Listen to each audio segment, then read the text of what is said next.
El único resto de sentimientos nobles que aquel hombre atesoraba era el cariño sin límites que le tenía a su hijo. Me habían dicho que el muchacho se parecía tanto a su madre, como una gota de agua a otra.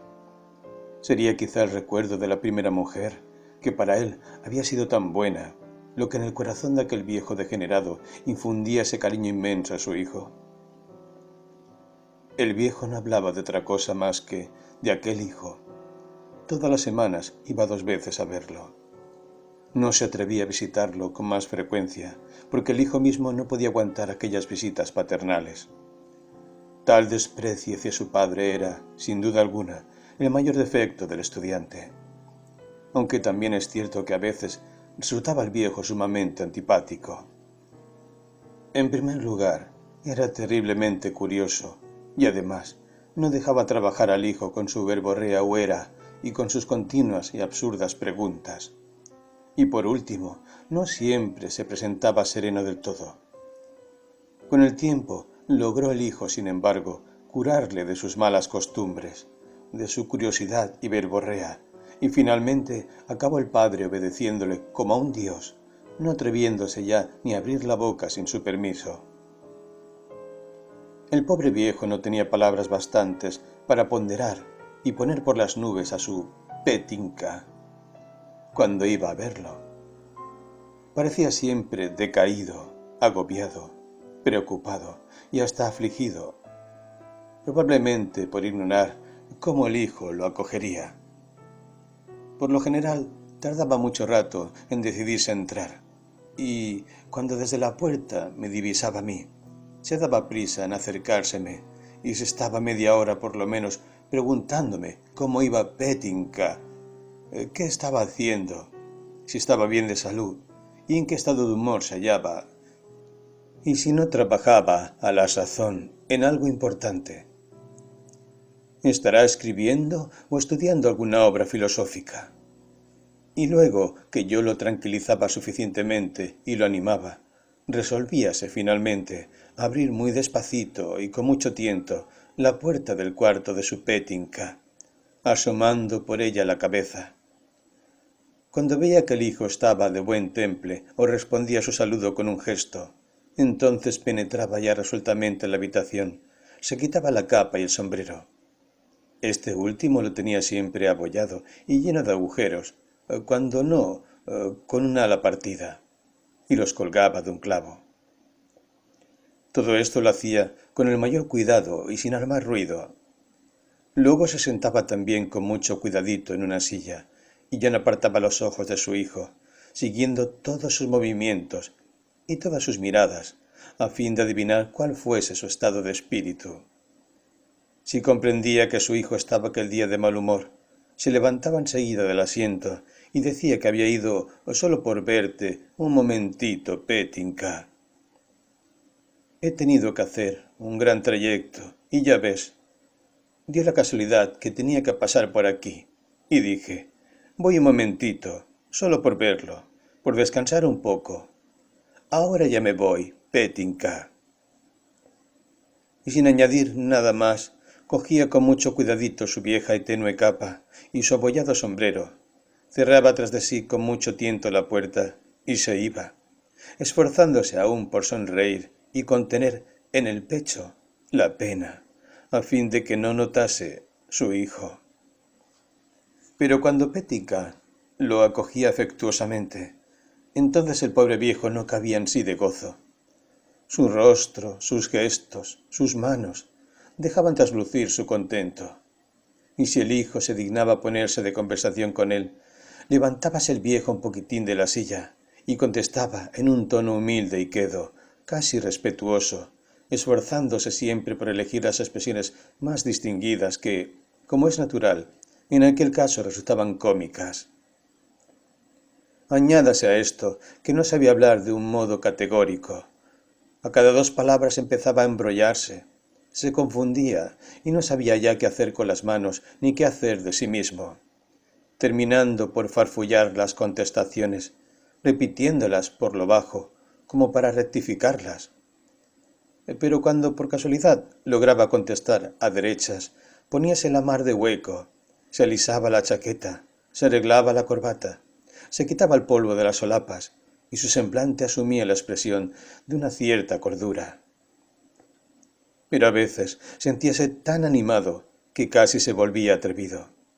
Se levantaba de la silla, dirigíase a la tabla de los libros, cogía uno y se ponía a leer, sin fijarse en el libro que fuese.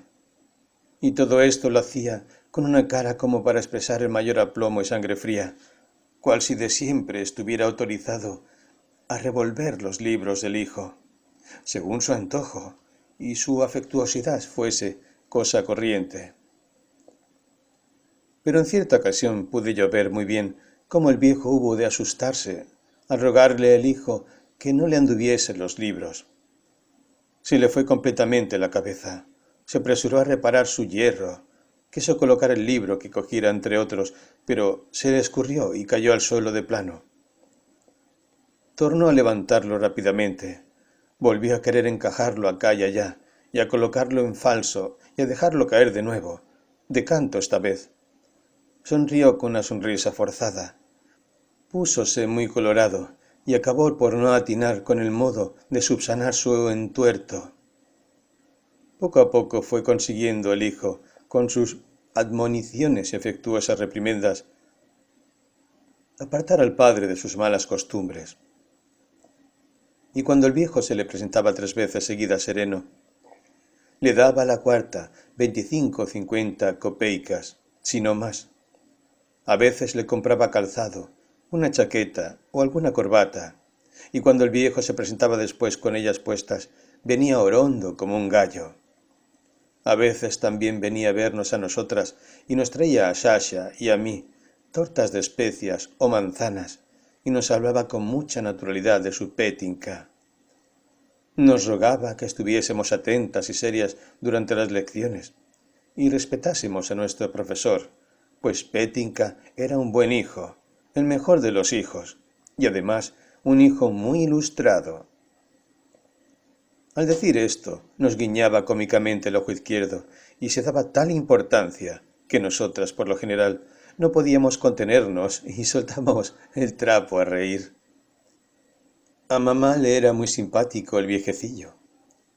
Ana Fyodorovna le tenía a él odio, porque delante de ella se mostraba más humilde que la hierba y más tranquilo que el agua. No tardé yo en dejar de asistir a las lecciones. Prokoski me seguía considerando una chiquilla, como una chiquilla maleducada, lo mismo que Sasha. Eso me ofendía mucho, pues era la verdad que yo había hecho todo lo posible por rectificar mi conducta anterior. Pero inútilmente, él no sabía apreciar, y eso era lo que más me hería el amor propio y me irritaba. Apenas si le dirigía la palabra fuera de las horas de clase. Era que no le podía hablar.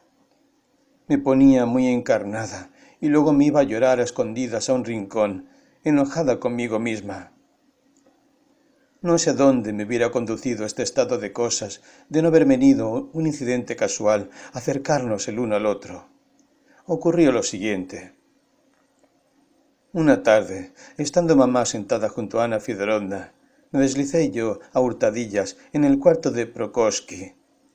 Sabía que él no estaba en casa, pero no podría, sin embargo, explicar claramente cómo pudo ocurrírseme el introducirme de aquel modo en el cuarto de un hombre. Era la primera vez que lo hacía, aunque ya lleváramos más de un año viviendo pared por medio. El corazón me palpitaba tan fuerte, cual si se me fuera a saltar. Poseída de rara curiosidad, púseme a dar vueltas por la habitación. No podía ser más sencilla, amueblada incluso con pobreza, y no digamos nada del desorden que en ella reinaba. En la mesa y sobre las sillas había papeles y hojas escritas. Por todas partes libros y papeles. De pronto hubo de ocurrírseme una extraña idea, la de que mi amistad y hasta mi amor no podían significar nada para él. Era él tan culto y yo tan ignorante, con decir que no sabía nada, ni leía nada, ni tenía un solo libro. Con qué envidia contemplaba yo aquella tabla tan larga, atestado de libros hasta el punto de que pareciera desplomarse bajo tanto peso. Sentí rabia y pena y nostalgia y cólera. Me entraron unas ganas enormes de leerme todos aquellos libros, sus libros, de leérmelos todos desde el primero hasta el último, y todo a la prisa posible. No sé, quizá pensase yo que, luego que me hubiera leído todo aquello y supiese tanto como él, podría granjearme su amistad mucho mejor que ahora, que nada sabía. Lo cierto es que me encaminé muy resuelta a la tabla referida, y sin vacilar, ni siquiera reflexionar en lo que hacía, cogí el primer libro que se me vino a las manos. Por cierto, un libraco muy viejo y lleno de polvo. Y, temblando de pura asustada y nerviosa, me lo llevé a mi cuarto para leerlo a la noche, luego que mamá se durmiese, a la luz de la lamparilla. Pero, ¿cuál no fue mi decepción cuando, encontrándome ya felizmente en mi cuarto, abrí aquel libro hurtado y pude ver que se trataba de un mamotreto viejísimo, amarillento y roído por la polilla y escrito en latín? No me paré mucho rato a pensarlo y volví a penetrar resueltamente en su habitación. Pero, cuando me disponía precisamente a poner de nuevo el libraco en su sitio, he aquí que oigo abrirse y cerrarse la mampara del corredor y después un rumor de pisadas. Alguien había entrado. Quise despachar pronto, pero el mamotreto aquel había estado tan encajado entre los demás que, al sacarlo yo de allí, disminuida la presión, habían vuelto a apelmazarse los otros, de suerte que ya no dejaban espacio para su antiguo compañero de penas y fatigas. A mí me faltaban fuerzas para embutirlo entre ellos. El rumor de pisadas sonaba cada vez más cerca. Yo ponía todo mi empeño en colocar allí el libro, cuando la mohosa alcayata, que sostenía uno de los extremos de la tabla y parecía haber esperado solo ese momento para hacerlo, se quebró. La tabla vínose abajo con un crujido, dando con un extremo en el suelo y dejando caer estruendosamente los volúmenes. En ese crítico momento se abrió la puerta y Pokrovsky entró en el cuarto. Debo advertir previamente que él no podía tolerar que nadie le anduviese en sus cosas.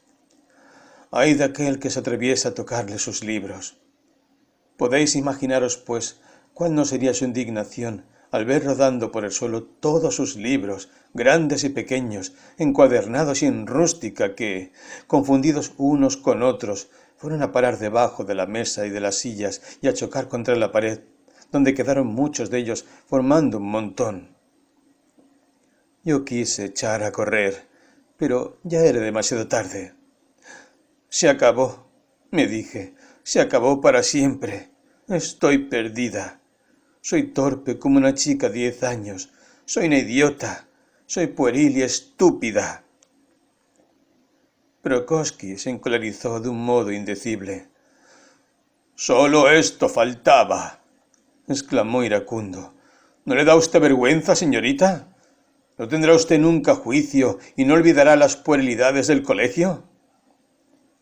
A todo esto se había puesto a recoger los libros. Yo también me incliné para ayudarle, pero él me lo prohibió en tono huraño. «No hace falta, déjelo. Mejor haría usted no metiéndose donde no la llaman».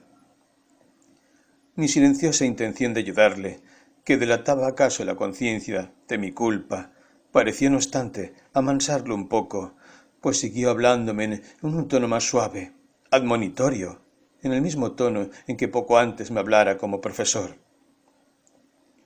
«¿Cuándo renunciará usted finalmente a sus aturdimientos? ¿Cuándo? Por fin se volverá juiciosa. Debe usted darse cuenta de que ya no es ninguna niña. No, señor, ya ha cumplido usted 15. Y aquí que, de pronto, como para cerciorarse de que yo no era la ninguna niña, me miró de frente y se puso encarnado hasta las orejas. No comprendí yo por qué se ponía colorado. Estaba ante él y lo contemplaba atónita, con los ojos de par en par. Él no sabía lo que hacía. Dio, confuso, 2 pasos hacia mí, confundiéndose aún más, y murmuró en voz algo baja, como disculpándose. quizá por no haber notado hasta entonces que yo ya era una mujercita. Finalmente lo comprendí. No sé entonces lo que por mí pasó. Fijé enseguida la vista en el suelo avergonzada. Me puse todavía más encarnada que Prokosky. Me cubrí la cara con las manos y salí corriendo de la habitación. No sabía lo que me pasaba, a dónde ir a ocultar mi vergüenza. Pensar que él me había sorprendido en su cuarto. Durante 3 días no tuve valor para mirarlo a la cara. Me ruborizaba hasta el punto de saltárseme las lágrimas. Cruzaban por mi cabeza los pensamientos más horribles y grotescos. Uno de los más enrevesados era que yo debía ir a buscarlo, explicárselo, confesárselo y contárselo todo con absoluta franqueza para asegurarle después que no había procedido cual chicuela aturdida, sino animada del mejor propósito. Casi estaba decidida a hacerlo así, pero por suerte me faltó luego el valor y no me atreví a realizar mi plan. La que se hubiera armado de otro modo. Hoy mismo me avergüenzo solamente de pensarlo. Días después cayó mamá enferma, de pronto y muy gravemente. A la tercera noche aumentó la fiebre y empezó a delirar con gran violencia. Yo llevaba ya una noche sin dormir y estaba sentada junto a su cama para darle de beber y administrarle a las horas indicadas los medicamentos que el doctor prescribiera. A la noche siguiente me faltaron las fuerzas y me sentí de todo punto ahogada. De cuando en cuando se me cerraban los ojos. Veía danzar ante mí unos puntitos verdes. Me daba vueltas la cabeza y a cada instante pareciera perder el conocimiento. Pero entonces me volvía a despertar un leve quejido de la enferma. Me incorporaba y me volvía a despabilar por otro ratito, para volver a dormilarme de nuevo, rendida de cansancio. Me asaltaban entonces pesadillas. No puedo recordar ahora exactamente cuáles eran, pero sí recuerdo que eran unas pesadillas espantosas, que durante mi lucha con la fatiga, cada vez mayor, me atormentaban con turbias visiones. Me despertaba llena de sobresalto. La habitación estaba a oscuras. Se había apagado la lamparilla. No tardaba en reanimarse la luna, y claro resplandor iluminaba el aposento, hasta que de nuevo volvía a quedar reducida a una llamita azulosa que proyectaba en las paredes sombras temblequeantes, para momentos después dejarlo todo sumido en casi completas tinieblas. Una de las veces me entró un susto muy grande y un raro temor se apoderó de mí. Mis sensaciones y mi fantasía se hallaban aún bajo la impresión de la horrible pesadilla que había tenido, y el miedo me oprimía el corazón. Me levanté tambaleándome de la silla y lancé un leve grito, movida por el torturante impulso de un miedo indefinido. En el mismo instante se abrió la puerta y Prokosky entró en la habitación. Solo recuerdo ahora que me desperté en sus brazos en mi desvanecimiento. Él me acomodó tutelarmente en una silla, dióme de beber y me hizo, con aire preocupado, unas preguntas que yo no comprendí. No recuerdo qué le contestaría. «Está usted enferma, señorita. Muy enferma», decía, en tanto me estrechaba la mano. «Tiene usted fiebre. Está usted jugando con su salud, al cuidarse tan poco. Serénese usted. Acuéstese y duerma. Yo la despertaré de aquí a 2 horas. No tenga usted cuidado. Acuéstese y duerma tranquila», ordenóme, sin darme tiempo a objetar nada. El agotamiento había dado cuenta de mis energías.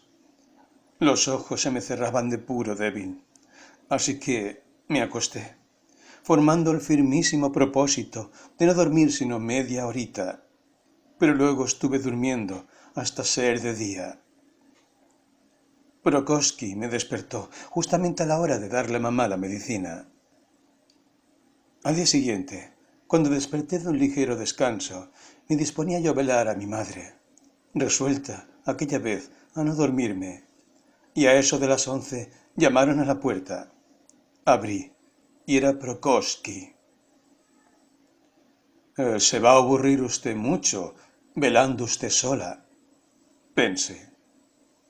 Me dijo. Así que le traigo ese libro, para que se distraiga un poco. Tomé el libro. He olvidado ya qué libro fuese, pero en toda la noche llegué a dormirme, y eso que apenas si le eché un vistazo. Era una rara situación íntima la que no me dejaba a punto de reposo. No podía dormir, ni podía tampoco estarme mucho rato quieta en la silla. Y a cada paso me estaba levantando para dar unas vueltitas por la habitación.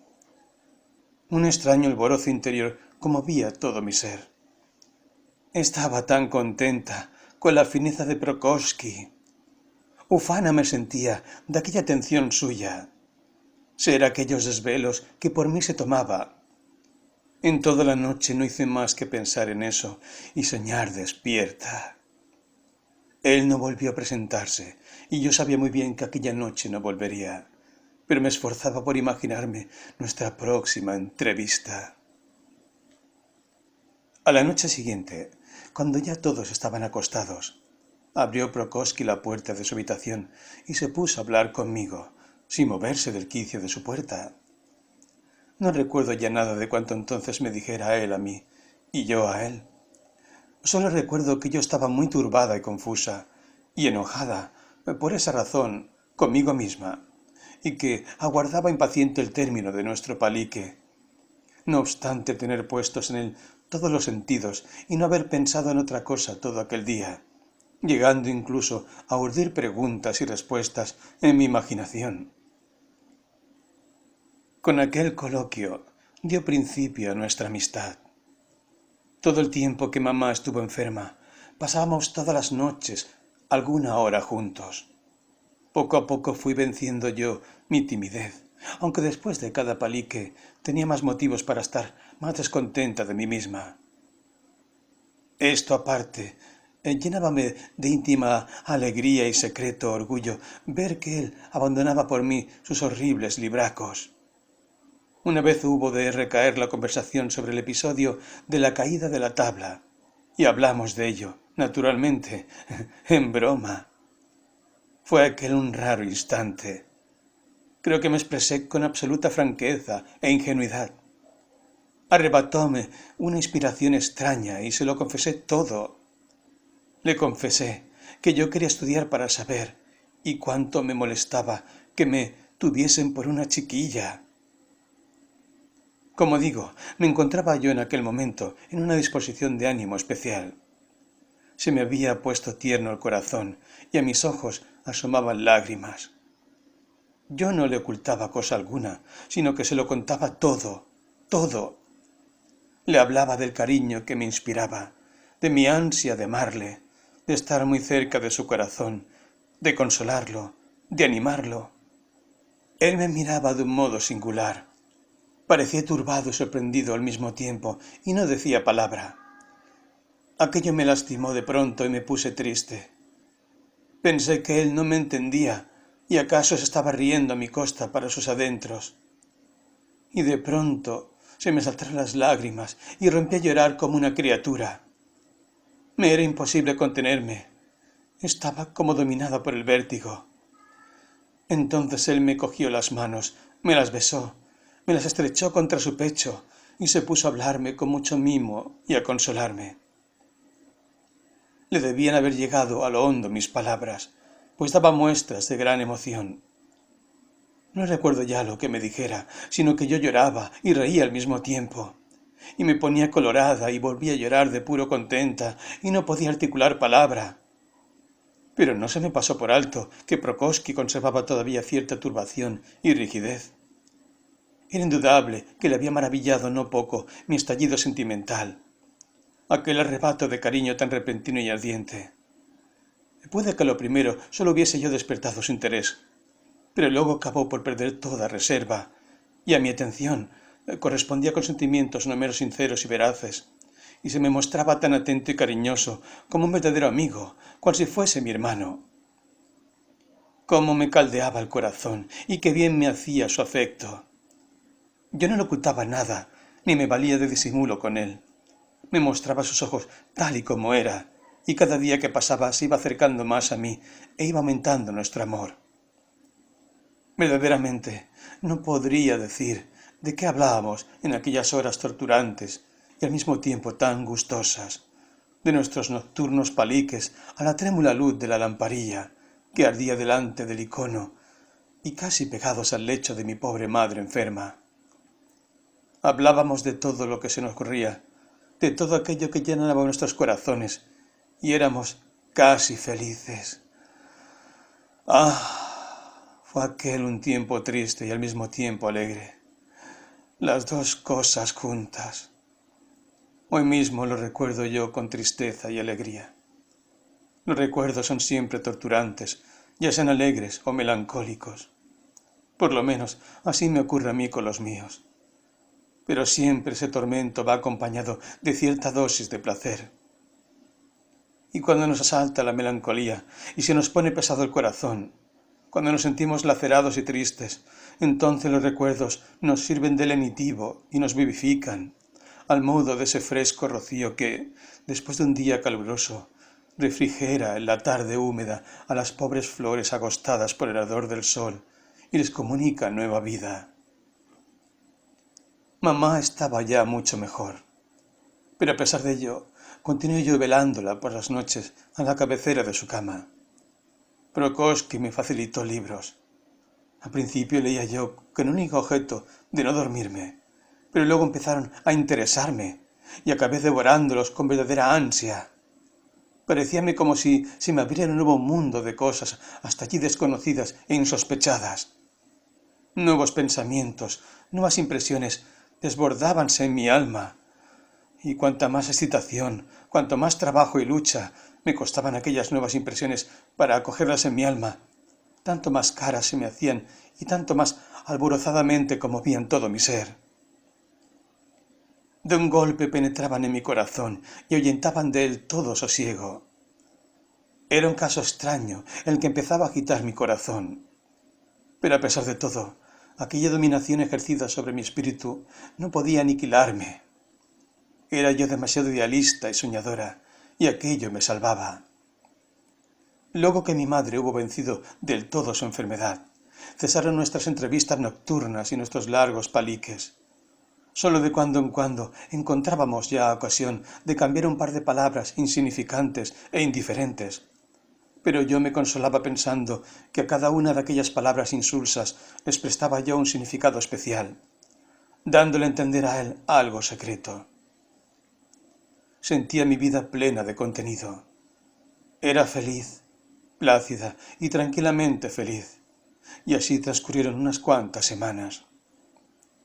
Luego, un día, entró de pronto en nuestro cuarto, como casualmente, el viejo Prokófiev. Se puso a hablar por los codos de todo lo imaginable, dando muestras de estar muy contento, y hasta se propasó a darnos bromas y a hacer chistes. Chistes a su modo, claro, hasta que por último salió con la enorme novedad que venía a ser la clave de su buen humor, diciéndonos que de allí a una semana era el cumpleaños de Petinka y que todos los años, sin falta, iba en tal día a visitar a su hijo.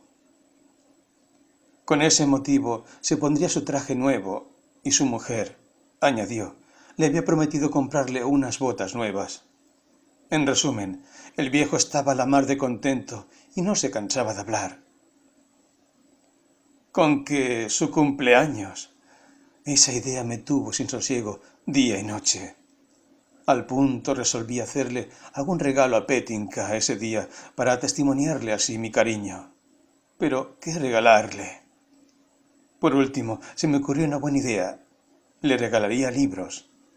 Sabía yo que él estaba lampando por la última edición de las obras completas de Pushkin, y decidí comprárselas. Era yo dueña de unos 30 rublos, que había ganado con mi labor de costura. Tenía destinada esa cantidad para un traje nuevo que me pensaba hacer, pero al punto envié a nuestra cocinera, la vieja Matriona, a la librería más cercana para que se enterase del precio de la nueva edición de las obras de Pushkin. ¡Oh, desdicha! Los 11 tomos encuadernados costaban 60 rublos. ¿De dónde sacar ese dinero? Por más vueltas que le daba en mi imaginación al problema, no le encontraba solución. No quería pedirle dinero a mamá. Seguro que se habría apresurado a dármelo, pero me habría preguntado para qué lo necesitaba, y todo se habría enterado de que quería hacerle un regalo a Petinka. Y además, no se habría estimado entonces aquello ningún regalo, sino una compensación por los desvelos que todo el año se tomaba por mí. Mientras que yo quería regalarle los libros, yo sola, sin que nadie se enterase. Por los desvelos que por mi educación se tomaba, le guardaría eterna gratitud, sin ofrecerle por ellos otro regalo que mi cariño. Por último, logré encontrar una solución. Sabía yo que las tiendas de antigüedades, en el Gotini Dvor, podían adquirirse los libros más recientes a mitad de precio si se daba uno maña para regatear. Con frecuencia se encontraban allí libros muy poco usados y a veces completamente nuevos. Opté por ese partido y me propuse dirigirme a Gotini Dvor la primera vez que saliera a la calle. Esta ocasión se me presentó al día siguiente. Necesitaba mamá no sé qué cosa que había de ir a comprar a la tienda. Y en el mismo caso se encontraba también Ana Fiódorovna. Pero ésta, por fortuna para mí, no se sentía con ganas de salir. De suerte que me encargaron a mí de ir a hacer las compras en compañía de Matriona. No tardé en encontrar la codiciada edición, y en una encuadernación muy primorosa y bien conservada. Pregunté su precio. Al principio me pidió el librero más de lo que costaba en una librería de nuevo, pero poco a poco le fui haciendo que me rebajara, por cierto con bastante trabajo, hasta que, después de alejarme yo varias veces de su tienda y hacer como que me iba a dirigir a otra, fijó su último precio en 35 rublos. ¡Qué gusto me daba a mí regatear! La pobre Matriona no podía comprender lo que por mí pasaba, ni por qué aquel empeño mío de comprar de una vez tantos libros. Pero ¿quién podría descubrir mi rabia? Yo solo disponía de 30 rublos, y el comerciante no me quería dar los libros más baratos del precio referido. Pero yo le rogué y porfié, y tanto hice por convencerlo, que al fin se ablandó y rebajó un poquitín más del precio, solo 2,5 rublos, pero jurando y perjurando que ya no rebajaría, y que solo hacía eso por mí, en atención a tratarse de una señorita tan simpática, pero que a ningún otro cliente le habría hecho rebaja semejante. Me faltaban todavía 2,5 rublos. Yo estaba a punto de echarme a llorar de puro disgustada, pero en aquel instante acudió en mi salvación algo imprevisto.